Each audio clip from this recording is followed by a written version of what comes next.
Practice करतो 1600ची, तर ग्राउंडवर आपलं 1600 निघतं, पण भरतीला गेलो निघत नाही, तर चुकी काय होती आपली, तर हे आज आपण बघणार आहे. तर चला बघू. तर आपण भरतीला जातो, भरतीला गेलं ना तर काय होतं, आपली प्लॅनिंग असती.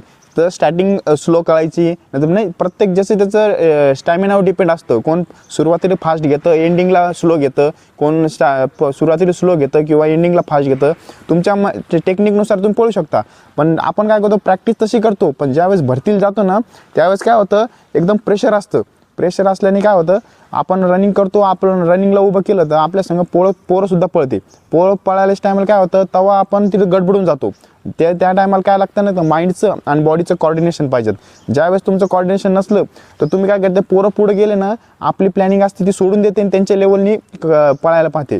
पण थोड्या 1 राऊंडमध्ये 2 राऊंडमध्ये गेलं ना, तिथं पूर्ण आपल्या टेक्निकचं पूर्ण डिसमिस होऊन जाते टेक्निक. त्याच्यामुळे काय करतो, आपण ताकद लावायला पाहतो. ताकद लावली तर आपली दुसऱ्या तिसऱ्या राऊंडमध्येच आपली एनर्जी संपून जाते आणि चौथ्या राऊंडपर्यंत आपला परफॉर्मन्स राहतच नाही. त्याच्यामुळं आपला भरतीला ग्राउंड निघत नाही.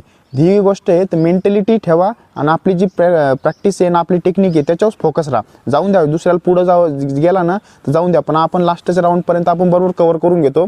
फक्त हे माइंडसेट ठेवणं लागतं.